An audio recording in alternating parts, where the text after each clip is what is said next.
Before I get into this, I just really want to say that it doesn't matter if I'm your in-person friend, online friend, whatever. I care about your opinions, I love you, and I care about you, and I don't ever want to hurt you. Now, that being said, please stop fucking mansplaining everything to me. I'm not that stupid.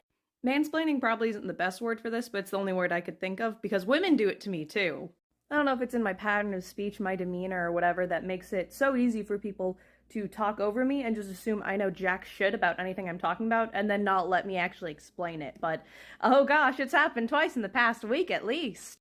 And interestingly enough, in both cases, they tried to mansplain my emotions and thoughts to me.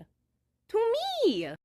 So the first time, it was me trying to explain to one of my friends what being in a rut with my art is like. Now, if you don't do art and you've never really been in a rut, it's kind of hard to explain. I've thought about it a lot.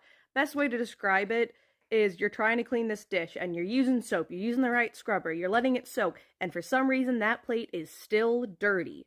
Except in the opposite. That's, you want the canvas to be dirty, and just for some reason, you can't. No matter what you do, you follow all the right steps, and it doesn't work, and it does piss you off. But I didn't have that example at the time, so I just said, yeah, have you ever just, tried to do something, and it doesn't matter what you do, and it frustrates you because for some reason it's not working? So my problem isn't necessarily like a lack of discipline or like structure or anything like that. It's just sometimes it's really hard to do something that you know you should be able to do. So what's her response to this?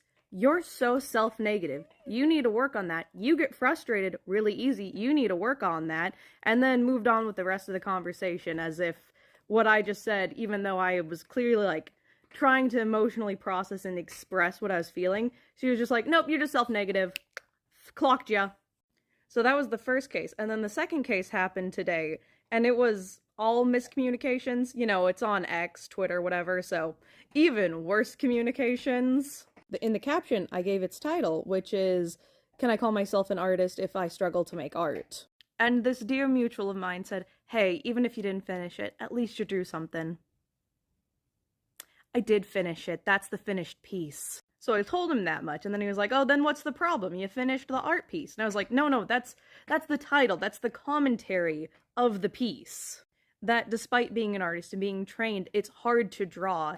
That sometimes I forget how to art, and yet even through all that, I am an artist, but there's a level of doubt with it. So then he pivots to trying to comfort me, being like, hey, even if you struggle with it, it's still art. You're still an artist.